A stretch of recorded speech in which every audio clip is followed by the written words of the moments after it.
ବୁଝିଲ ଶାଗ କଣ ହବ ଆଜି ବୋଉ କଥା ମନେ ପଇଲା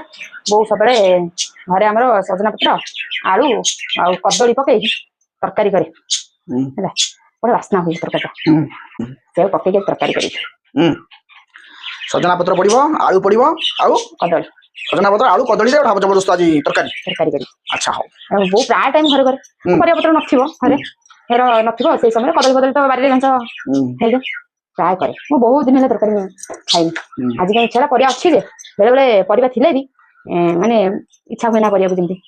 ପରିବା ସବୁବେଳେ ଖିଆ ହଉଛି ଆଜି ଇଚ୍ଛା ନାହିଁ ସଜନା ପତ୍ର ବଢିଆ ଅଛି ନା ମୁଁ ଆଣିଲି ଯାଇକି ଭଲ ଅଛି ନା ଖରାପ ଅଛି ପୁରା କଅଁଳିଆ ଅଛି ଗୋଟେ ଗୋଟେ ପାକଳିଆ ଅଛି ଆଉ ପାକଳିଆ ତ ପକା ନା ଫୋପାଡେ ନା ଫୋପାଡେ କଣ ଅଛି ଗୋଟା କଅଁଳିଆ ଅଛି ସେଗୁଡା ତରକାରୀଟା ଫାଇନାଲ ହବ ଆଉ କଣ ହବ ତରକାରୀ ସାଙ୍ଗରେ ତରକାରୀ ସାଙ୍ଗରେ କଣ କରିବି ଭାବିନି କଣ ଗୋଟେ ଭାବୁନୁ ଭେଣ୍ଡି ଭଜା କରିଦେ ଭେଣ୍ଡି ଭର୍ତ୍ତା କରିବା ସିଝେଇକି ଭର୍ତ୍ତା କରିଦେ ବଢିଆ ଲାଗେ ଭର୍ତ୍ତା କରିବୁ ଛୁଙ୍କ ମାରିଦବୁ ଛୁଙ୍କ ମାନେ ହଁ ଟେଷ୍ଟ ଯେମିତି ଆଳୁ ଛୁଙ୍କ ମରା ହଉଛି ସେଦିନ ଯେମିତି କରିଥିଲି ଆଳୁ ଛୁଙ୍କ ମରା ହଉନି ତୁ ଆଳୁ ଛୁଙ୍କ ମାରୁଛୁ ଆରେ ଆଳୁ ଭର୍ତ୍ତା ଛୁଙ୍କ ମାରୁଛୁ ନା ସେଇଭଳିଆ ଛୁଙ୍କ ମାରିଦବୁ ମୁଁ ବା ଡେଲି କରେ ମାନେ ଆଳୁ ଆଳୁ ଭେଣ୍ଡି ମିଶାକି ହବ ପୁଣି ନର୍ମାଲ ବି ହବ ବଢିଆ ଲାଗିବ ଭେଣ୍ଡି ଆଳୁ ମିଶା ହେଇକି ମୁଁ ଜାଣିଛି କିନ୍ତୁ ଯେମିତି ଆଳୁଟାକୁ ଛୁଙ୍କ ମରା ହୁଏ ମୁଁ ଜାଣିନି ମୁଁ ଜାଣିଛି ବୋଉରା କରନ୍ତି ରସୁଣ ପକେଇକି ସୋରିଷ ତେଲ ପକେଇକି କରନ୍ତି ହଁ ଛୁଙ୍କ ମାରି କର ବଢିଆ ଲାଗିବ କରିଦେବୁ ଗୋଟେ ବଢିଆ ଆଇଟମ ଆଉ ଦେଖିବା ପିଲା ଆମର ସବସ୍କ୍ରାଇବର ମାନେ ଦେଖିବେ ସବୁ ନୂଆ ଆଇଟମ କେମିତି ହବ ଚାଲନ୍ତୁ ଏଇଟା ତରକାରୀ ହବ ବସେଇଛୁ ବସେଇଲୁ ହଁ ବସିଛୁ କଦଳୀ ଫଦଳୀ ବସେଇଛୁ ସବୁ ବସେଇଛୁ ଦେଖିଲି ଆସିବା ସତରେ ଆଶା ବସେଇ ଦେଇଛି ଆଉ ଆଳୁ ଆଉ କଦଳୀ ପୁଅ ଖାଇବାକୁ ବାହାରି କରିଦେଇଛି ଏଇଟା ପଡିଛି ଆଧରେ ଆସି ପଡିବ କଣ କହିଲ ସଜନା ପତ୍ର କଅଁଳିଆ କଅଁଳିଆ ସଜନା ପତ୍ର ପଡିବ ପୁରା ଟେଷ୍ଟି ଲାଗିବ ତା ସାଙ୍ଗରେ ଆଳୁ ଆଉ ଭେଣ୍ଡି ଛୁଙ୍କ ଦିଆ ଭର୍ତ୍ତା ହବ ଦେଖିବ ଆଜିର ଖାଇବାଟା କେମିତି ଭେଣ୍ଡି ଆଳୁ କର ନହେଲେ ଖାଲି ଭେଣ୍ଡି କର ଯୋଉଟା କଲେ ବଢିଆ ହବ ଛୁଙ୍କ ମାରି କରିବୁ ନା ବୁଝିଲୁ ନା ପୁରା ନେଇଲୁ ଖାଇବାଟା ପୁରା ମଜିବ ଗୋଟେ ଆଇଟମ କରିବେ ସେ ଆଇଟମ ନା ବେଶୀ ଆଇଟମ କରିବି ଆଉ ଆମର ଆଚାରଟା ଟିକେ ଅଛି ଅପସନାଲ ଆଇଟମ ଆମର ପ୍ରବଳ କରିବିନି ନା କଣ ଆମ ଡାଇଟିଂ ରେ ଅଛୁ ନା ମୁଁ ଡାଇଟିଂ ରେ ଅଛି ମୁଁ କିଛି କରିବିନି ପତଳା ପତଳା ଲୋକ ଆମେ ସବୁ ତ ଏବେ ଡାଇଟିଂ ରେ ରହିବାକୁ ପଡିବ ମୁଁ ପତଳା ହବ ଚାହେଁ ମାପି ମାପି ଭାତ ଖାଇବା କ୍ୟାଲୋରି ଆଡ କରିବାନି ମୁଁ ତମକୁ କାଲି କହ ତମେ ଖାଲି ଏକ୍ସଟ୍ରା ଆଡ କରିବାକୁ କହୁଛ ଏତିକି ପକେଇବା ହଁ ସେମିତି ତାକୁ ଧୋଇକି ପକେଇଦବା ଚାଲ ହଁ ଠିକ ଅଛି ହଉ ଆମର ଏଇଟା ତ ସବୁଠାରୁ ପୁରୁଣା କଢା ଆଉ ଲାଟେଷ୍ଟ କଢା ଏ କଡା ଯେତେ ହେଲେ ମୁଁ ତାକୁ ପଲଟେଇ ପାରୁନି ଭୁଲି ପାରୁନି ସେ କଢା ଏ କଡା ମୋର ଆରମ୍ଭ ମାନେ ଯେବେଠୁ ବାହାଘର ହେଲେ ଏବେଠୁ କଡା ମୁଁ ସାଥ ଛାଡିନି କୁଆଡେ କୁଆଡେ ମୋ ସାଙ୍ଗରେ ବୁଲିକି ଆଇଲେ କଡା ତଥାପି କଡା ତ ସାଥ ଛାଡିନି ତମେ ଛାଡିଦେଛ କିନ୍ତୁ ସେ ଛାଡିନି ଜୀବନ ସାଥୀ ଧରା ଗୋଟେ ଆଉ କୁଆଡେ କୁଆଡେ ଆମର କେତେ ବର୍ଷ ବାହାଘର ହେଲେ ତମେ ନିଜେ କହୁନ ସେଦିନରୁ ଏପର୍ଯ୍ୟନ୍ତ ଚାଲିଛି ଛାଡି ପାରୁନି ଆଉ ନା ତୁ ଛାଡି ପାରୁନୁ ମୁଁ ତୁ ତା ଯାଇପାରୁନୁ ଯାହା ହଉ ଦି ଜଣ ଛାଡି ପରସ୍ପର ଭଲ ପାଇବା ପରସ୍ପର ପରିପୂରକ ଆଉ ଆମର ଯେତେ ଦରକାର ହବ ସବୁ ଆଣି ଥାକ ଆମ ପାଖରେ ଆମର ହଉଛି ମାଉସୀ ଘର ଏମିତି ପାଣି ପୁରେଇ ଧୁଆ ହବ ଏ ଗାଁ ପଟେ ନା ଜମା ଧଉନାହାନ୍ତି ଆମେ ଧୋଇଲେ କହିବେ ସେ ଅବାଗିଆ ଲାଗିବ ଆଇଗିଣିଆ ଲାଗିବ ଆଇଗିଣିଆ ଅବାଗିଆ ଲାଗିବ ଟିକେ ଆଉ ଟେଷ୍ଟ ଆଉ ଗାଁ ସାଇଡ ବିଲକୁଲ ଧୁଅନ୍ତିନି କିନ୍ତୁ ଧୋଇକି ଖାଇବା କାହିଁକି ଆଧରେ ଛୋଟ ଛୋଟ ଡିମ୍ବ ମାନେ ପୋକ ଡିମ୍ବ ଦେଇଥିବ ଅଣ୍ଡା ଦେଇଥିବ ଛୁଆର ଦଉନ ସେପଟେ ଥୋଇଛି ପଛପଟେ ପାଣି ଟିକେ ଗଡ଼ିବ କଦଳୀ ସିଝିଗଲାଣି ଆଳୁ ସିଝିଗଲାଣି ସବୁ ସିଝିଗଲାଣି ଏମିତି ଆମେ ଏବେ କଣ କରିବା କହିଲ ତାକୁ ଟିକେ ପତ୍ର ପକେଇବା ଆଜି କଣ ବେସର ପଡି ଯାଇଛି ତ କେମିତି ହେଇଛି ଟିକେ କହିଦଉ ଏଇଟା ଫାଷ୍ଟ କଣ କରିବ ନା ଆଳୁ ଆଉ କଦଳୀକୁ କାଟିଦବ କାଟିଦେଇ ଟିକେ ତେଲ ପକେଇ ଟିକେ ଫୁଟଣ ପକେଇଦବ ପକେଇ ତାକୁ ଭାଜିଲା କରିଦବ ହାଲକା ଭାଜି ହେଇଯିବ ସେଥିରେ କଣ କରିବ ସୋରିଷ ବାଟଣ ସେଟା ଗୋଟେ ଓଜାଡି ଦବ ଓଜାଡି ଦେଇ ସେଇ ବାଟଣ ସହିତ ତାକୁ ଟିକେ କଷିବ କିଛି ସମୟ ପରେ ତା ପାଣି ଟା ମରିଯିବ ସେଇ ପାଣି ମରିବ ତ ମାନେ କୋଉଟା ବେସର ପାଣି ଟା ମରିବ ତ ସେଥିରେ ହଳଦୀ ଟିକେ ଲୁଣ ଟିକେ ପକେଇଦବ ବେସର ପାଣି ଟା ମରିବ ତ ସେଥିରେ କଣ କରିବ ପାଣି ଦେଇଦବ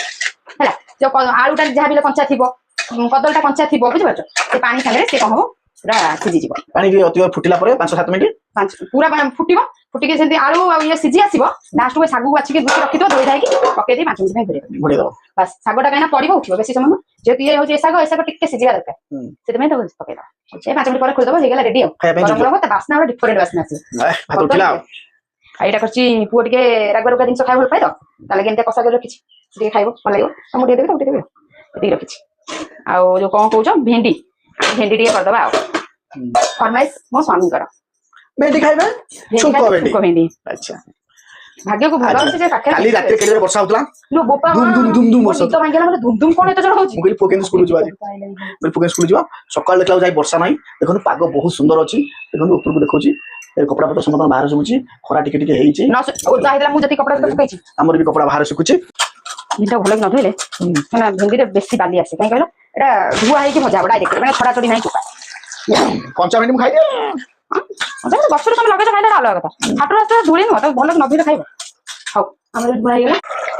ନେଇଗଲି ପାଣିରେ ବସେଇଦେଲି ଆଜ୍ଞା ତାପରେ ଏଇଆକୁ ରଖିଦେଲି ଆଧରେ ପାଣି ପଶିବାର ଚାନ୍ସ ନାହିଁ ନା ପାଞ୍ଚିଆ ଲାଗିବାର ଚାନ୍ସ ନାହିଁ ଅରିଜିନାଲ ଭେଣ୍ଡିର ମିଠା ଅଂଶ ଆସିବ ଏମିତି ଥୋଇଦେବା ଉପରେ ରହିଲା ବାସ୍ ଆପଣ ବାସ୍ ଘୋଡେଇ କରିଦେବା। ଦେବା କୋଉଠି ଥାଳି ଅଛି ଏଇଟା ଘୋଡେଇ ଦଉଛି ହେଲା ଘୋଡେଇ ଦେଇଛି ଦେଖ ଲାଇଟରଟା ଦଉନା ସେଠି ଲାଇଟ୍ ନିଅ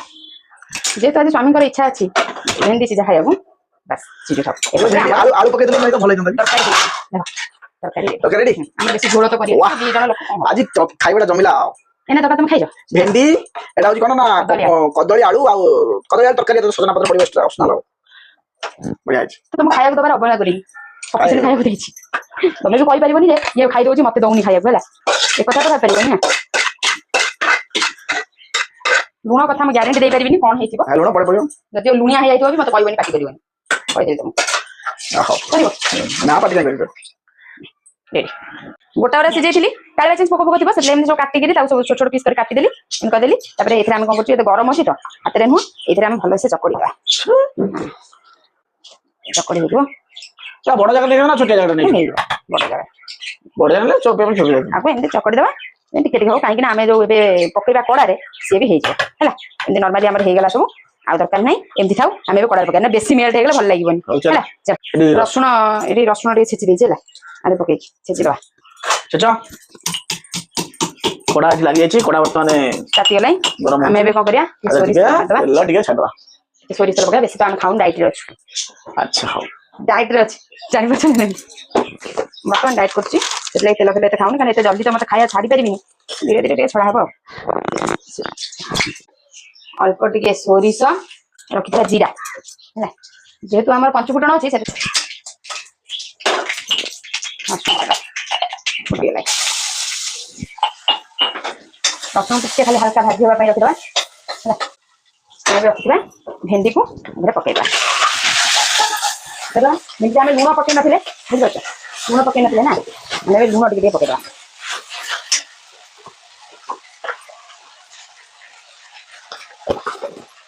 এটা বেশি ভর্তা করিয়ানি এমনি রহব আমরা খাইବାକୁ ଭଲ ଲାଗିବ ଆଉ এটা ଶୁଖି ଗଲା ପରେ ବି ଯଦି ପାଣି ଦବା ଆଉ ଭଲ ଲାଗିବ ନା ପାଣି ଦେବା ପାଣି ଦବା ଏମିତି ଶୁଖିଲା ଶୁଖିଲା ଖାଇବ ତାହେଲେ ଶୁଖିଲା ଖାଇବା ଗୋଟେ ମେଲ୍ କରିଦବା ଆଉ ଭାବିଲି ତମେ ଡେମ୍ପ ଖାଇବ ବୋଲି ମୁଁ ସେଥିଲାଗି ଆଉ ଡେମ୍ପ କାଟିଲିନି ଭଲ ଲାଗେ ତ ଡେମ୍ପ ଖାଇବାକୁ ତମକୁ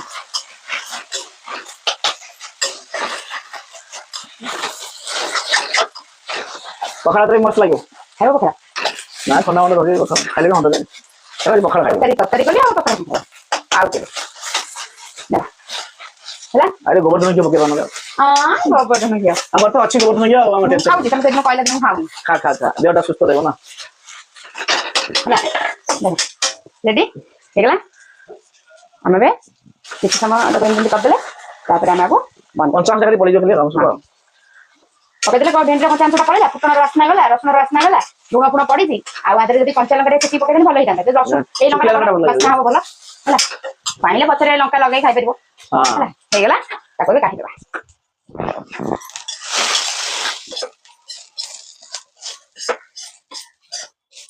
ଆପଣ ଗରମ ଭାତ ପଖାଳ ଆଳୁ ଆଡ କରିପାରିବେ ଆଳୁ ସିଝେଇକିରି ଆଳୁ ପକେଇଲେ ଆଉ ବଢିଆ ଆଳୁ ଆଉ ଭେଣ୍ଡି ମିଶେଇକିରି ବି କରିପାରିବେ ଏଇଟା କେମିତି ହେଇଛି କୁହ ଭଲ ହେଇଥିଲା ଭାତ କେତେ 70 ଗ୍ରାମ ଭାତ ନେଇଛି 75 ଗ୍ରାମ ମୁଁ ମାପିକି ଦେଇଛି ଆଉ ଥରେ ମାପି ଦେଇଛି ଆଚ୍ଛା ପ୍ରକୃତ 70 ଗ୍ରାମ ମନୁ ମନ ସ୍ଥିର ଯେ ଏଟା 70 ଗ୍ରାମ ହଉ ଛାଡ ତା କଥା ମୁଁ ବି ସ୍ଥିର ସେଇ କହିଥିଲା ସାଲାଡ ଦବାକୁ ଅଧୁତାଟି ସାଲାଡ କରିଛି ସାଲାଡ ଦେଇଛି ଆଉ ଏଇଟା ହଉଛି ଆମର ସ୍ପେଶାଲ ଆଜି ସଜନା ପତ୍ର କେମିତି ଭାସୁଛି ମସ୍ତ ଲାଗୁଛି ଏଇଟା ସଜନା ପତ୍ର ବାଇଗଣ ଆଳୁ ଯୋଉ ତରକାରୀ କହୁଥିଲି ଆଉ ଏଇଟା ହଉଛି କଦଳୀ ଆଉ ଆଳୁ ତାର ବେସରଟା ଆଉ ଏଇଟା ହଉଛି ଆମ ସାରଙ୍କର ତ ଗୋଟେ ମନେ ପଡିଗଲା ଆଉ ଘର କଥା ଫୁଟଣ ଫୁଟା ଭେଣ୍ଡି ଭଲ ଯେ କିନ୍ତୁ ଆର ଯଦି ଆଳୁ ଟିକେ ପଡିବ ଟେଷ୍ଟ ଡବଲ ହେଇଯିବ ଆଳୁ ଆମ ନାହିଁ ଆଜି ଛାଡ ଆମେ ଚଳେଇଦବା ମୁଁ ଏଇଟା ଟେଷ୍ଟ କରିବି କେମିତି ହଉଛି ଲୁଣ ହେଇଛି ତାର ବାସ୍ନା ଲୁଣ ହେଇନଥିବ ବଢିଆ ବାସ୍ନା ସ୍ୱତନ୍ତ୍ର ବାସ୍ନା ମନା କରିପାରିବନି ମୋ ବୋଉ କରେ ଗାଁରେ ଡେଲି ଖାଇକି ବିରକ୍ତ ଲାଗୁଥିଲା ବୋଉ ଡେଲି କରିବ ହେଲେ ଏଠି ବିଲକୁଲ ନାହିଁ ସେ କଥା ମନେ ପଡୁଛି ସବୁବେଳେ ଥରେ ଅଧେ ଖାଇଲେ ଏଇ ଖାଦ୍ୟଟାକୁ ଗାଁରେ ଡେଲି ହଁ ବିରକ୍ତ ଲାଗେ କିନ୍ତୁ ଏଠି ସେ ଖାଦ୍ୟ ନାହିଁ ଦିନେ ଖାଇବାକୁ ଅମୃତ ବଢିଆ ଲାଗୁଛି ମାଇଣ୍ଡ ବ୍ଲୋଇଂ ବେଳେ ବେଳେ ଏମିତି ଗାଁର ଛୋଟ ଛୋଟ ଜିନିଷ ଯୋଉଗୁଡା ଖାଇବାକୁ ମତେ ଭଲ ଲାଗେ ବେଳେ ବେଳେ ଏମିତି କରେ ଏବେ ତ ବହୁତ ସାରା ତେଲ ମସଲା ତେଲ ମସଲା ବହୁତ କମ